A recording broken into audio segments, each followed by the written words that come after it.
Jusqu'à obtenir une pâte crémeuse. Regardez-moi ça.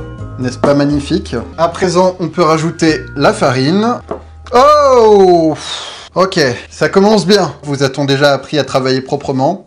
Moi non. Bon là, ça me paraît pas mal. On a une sorte de pâte assez sableuse. À présent, je vais mettre ça de côté. Je vais prendre une plaque, un rouleau. Je vais chemiser avec un peu de farine pour éviter que ça ne colle trop. Et on va venir étaler la pâte. Donc si j'ai bien compris, elle doit faire à peu près 1 cm d'épaisseur. Donc c'est parti. Ah non mais ça colle en fait. Ok. Non mais là, pour le coup, c'est n'importe quoi. Écoutez, on va le faire sur la table, hein, tant pis.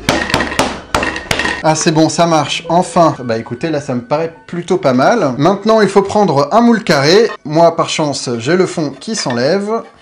Et je vais couper tout autour. Et donc là, il faut que je pose ça par-dessus, sans déformer la pâte, tant qu'à faire. Ok.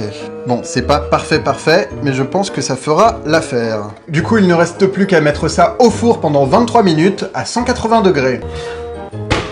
Pendant ce temps-là, on va préparer le caramel. C'est un élément important. Pour cela, il nous faut du lait concentré sucré, du sucre et du beurre. Et à présent, on va faire fondre ça à feu doux.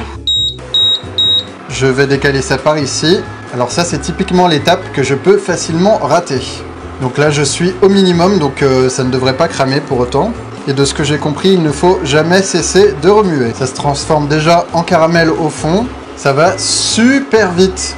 Ok, là ça me semble bon. Entre temps, j'ai rajouté du miel et là nous avons un joli caramel. Je vais donc poser ça là. Et il ne me reste plus qu'à aller récupérer mon biscuit. Me revoilà, il a eu le temps de refroidir et maintenant on va tout simplement venir verser le caramel par-dessus. Je me dépêche parce que c'est déjà en train de refroidir et je vais venir placer le tout au réfrigérateur pendant 30 minutes.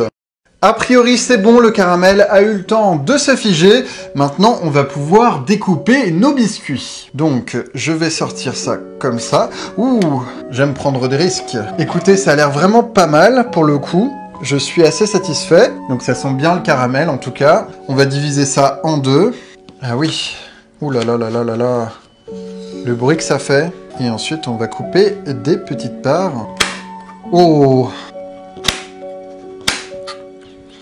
Je vais déjà travailler avec ça, ce sera un début. Et je vais m'occuper du nappage avec du chocolat au lait que j'ai fait fondre préalablement. En tout cas, je vous le dis, ça sent vraiment super bon. Alors, apparemment, il faut faire ça avec une fourchette. Ok, on retourne. Ah oui, effectivement. Ça va être généreux tout ça. On pose ça sur le papier et on enchaîne. Par contre, là, je mets vraiment la dose de chocolat. Il faut vraiment que je me calme.